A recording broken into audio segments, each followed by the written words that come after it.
চোখ আমাদের শরীরের একটি অত্যন্ত গুরুত্বপূর্ণ অঙ্গ, যার মাধ্যমে আমরা সমস্ত কিছু দেখতে সক্ষম। কিন্তু দেখা যায় যে আমরা এই চোখের যত্ন নেওয়ার ব্যাপারেই সবচেয়ে বেশি গাফিলতি করি। আর এই গাফিলতি কিন্তু আমাদের চোখের স্বাস্থ্যের পক্ষে অত্যন্ত ক্ষতিকর হয়ে ওঠে। তাই আজকে জেনে নেব কতগুলি বেসিক বা মৌলিক সচেতনতা, যেগুলি কিন্তু আমাদের প্রাত্যহিক জীবনে প্রত্যেকের ফলো করা উচিত। তাহলে চলুন ভিডিওটি এগোনো যাক। রোজ সকালে উঠে চোখে মুখে ঠান্ডা জল দিন। এতে করে কিন্তু আপনার অনেকটা ফ্রেশ ফিল হবে। ঠান্ডা জল চোখের ব্লাড ভেসেলসগুলোকে রিল্যাক্স করে। তার ফলে কিন্তু ঘুম থেকে ওঠার পর যে আমাদের একটা ক্লান্তি, সেটা কিন্তু দূর হয়। সকালে উঠে চোখে জল দেওয়ার ফলে জলের সাথে চোখের মধ্যে যে ময়লা বা পিচুটিগুলো জমে থাকে, সেগুলো কিন্তু ওয়াশ আউট হয়ে যায়। বাইরে যখন কাজ থেকে বাড়িতে ফিরছেন, তখন চোখে মুখে ঠান্ডা জল দিন। এতে কিন্তু আপনার অনেকটা তরতাজা ফিল হবে। 20-20-20 এই নিয়মটি পালন করুন।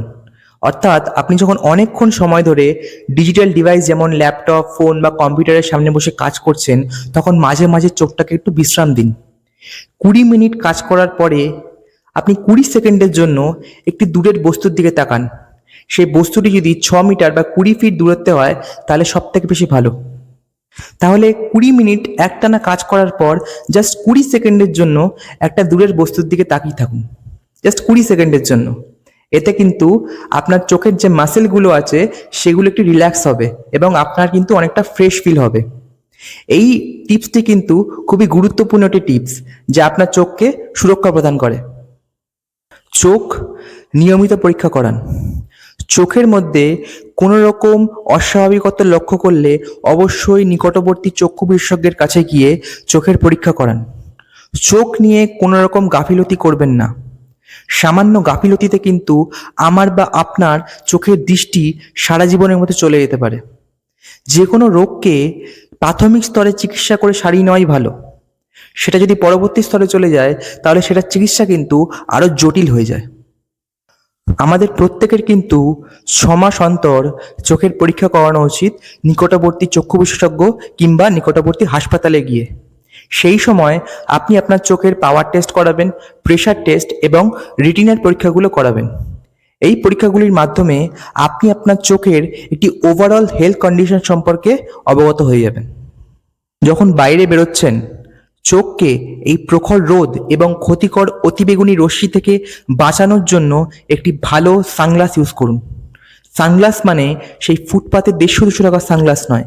সেই সানগ্লাস যদি ইউজ করেন, তাহলে আপনার চোখ তো প্রোটেকশন পাবেই না, উল্টে আরও 12টা বাজবে। একটি স্বাস্থ্যকর ডায়েট ফলো করুন। খাদ্য তালিকায় রাখুন ছোট মাছ, ভিটামিন এ জাতীয় এবং ভিটামিন সি জাতীয় খাবার। ভিটামিন এ জাতীয় খাবার চোখের রেটিনার পক্ষে খুবই উপকারী এবং ভিটামিন সি চোখের কোষকে অ্যান্টিঅক্সিডেন্ট প্রদান করে, যার ফলে চোখের কোষ ড্যামেজ বা ক্ষতি থেকে বাঁচে।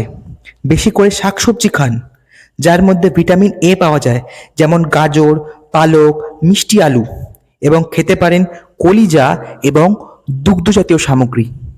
Anti reflection, blue coating, anti glare এই সমস্ত চশমার লেন্সগুলি ব্যবহার করুন। এই লেন্সগুলি ব্যবহার করার ফলে কিন্তু আপনার চোখ অনেকটা আরাম পাবে, আপনার দৃষ্টি আরও স্বচ্ছ হবে এবং আপনার চোখ কিন্তু সুরক্ষিত থাকবে। আপনি যখন অনেকক্ষণ সময় ধরে ইলেকট্রনিক ডিভাইস যেমন ফোন, ল্যাপটপ কিংবা কম্পিউটারের সামনে বসে কাজ করছেন, অনেকক্ষণ সময় পর কিন্তু আপনার চোখে সামান্য একটু পেন অনুভব হয় এবং কিন্তু আনকমফোর্টেবল ফিল করেন আপনি। আপনি যখন এই লেন্সগুলি ব্যবহার করবেন, তখন কিন্তু সেই অনেকক্ষণ কাজ করার পরেও আপনার কিন্তু সেই আনকমফোর্টেবল ফিলটা হবে না বা সেই পেনটা হবে না। কারণ এই লেন্সগুলি সেই ক্ষতিকারক ব্লু রে, যেগুলো ফোন বা ইলেকট্রনিক ডিভাইস থেকে আসে, সেগুলি থেকে চোখটাকে কিন্তু প্রোটেক্ট করে। আজকাল বাজারের প্রায় সমস্ত চশমা স্টোরেই আপনি কিন্তু এই ফিচার্ড লেন্সগুলি পেয়ে যাবেন। চেষ্টা করবেন নিজের স্ক্রিন টাইম কম রাখার, অর্থাৎ বেশিক্ষণ সময় ধরে এই ইলেকট্রনিক ডিভাইসগুলিকে ব্যবহার না করার। বিশেষ করে বাচ্চাদের ক্ষেত্রে স্ক্রিন টাইম বেশি হওয়ার ফলে কিন্তু মাথায় একটা প্রভাব ফেলে এবং চোখের পাওয়ার বাড়া এবং ড্রাই আইয়ের মতো সিমটমস কিন্তু দেখা দিতে পারে, যা কিন্তু তাদের চোখের পক্ষে অত্যন্ত ক্ষতিকর। তাই বাচ্চাদের ক্ষেত্রে অবশ্যই সাবধানতা অবলম্বন করবেন যখন তাদের স্ক্রিন টাইম বেশি হয়ে যাবে। পর্যাপ্ত ঘুম কিন্তু প্রয়োজন।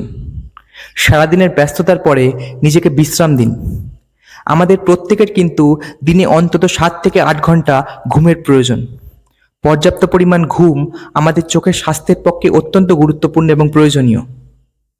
পর্যাপ্ত পরিমাণ ঘুম আমাদের চোখের যে পেশিগুলিকে আছে, সারাদিনের ব্যস্ততার পরে, সারাদিনের ক্লান্তির পরে সে পেশিগুলি রাতের বেলা ঘুমের মাধ্যমে কিন্তু বিশ্রাম পায় এবং সারা রাত ধরে তারা রিকভারি করে, যাতে তারা পরের দিনে সারাদিনের কাজের জন্য নিজেকে আবার তৈরি রাখে।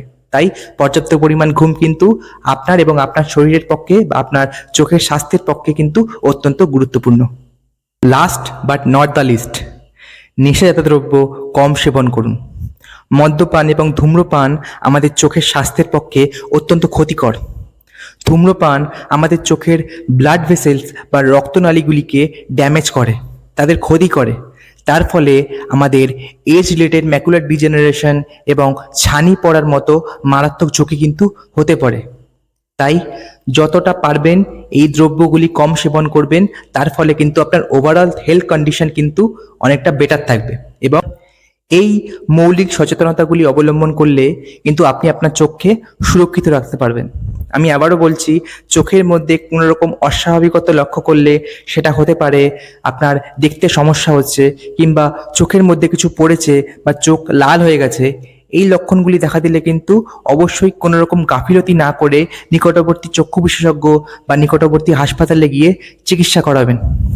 যে কোনো রোগকেই প্রাথমিক স্তরে চিকিৎসা করে সারিয়ে নেওয়াই কিন্তু বুদ্ধিমানের কাজ। আশা করি আপনাদের সকলের ভিডিওটির দ্বারা চোখের সম্পর্কে সচেতনতা আরও বৃদ্ধি পাবে। যদি ভিডিওটি ভালো লেগে থাকে অবশ্যই ভিডিওটিতে একটি লাইক করবেন এবং বাকিদের সাথে শেয়ার করবেন। আমি চ্যানেলে আরও অনেক গুরুত্বপূর্ণ স্বাস্থ্য পরামর্শ সংক্রান্ত ভিডিও নিয়ে আসতে থাকবো এবং আপনাদের সাথে শেয়ার করব। আপনারা চ্যানেলটি সাবস্ক্রাইব করে রাখবেন, যাতে খুব সহজেই আপনারা সেই গুরুত্বপূর্ণ ভিডিওগুলিকে দেখতে পারেন। তাহলে দেখা হচ্ছে পরের ভিডিওতে। আপনারা সকলে ভালো থাকবেন। জয় হিন্দ।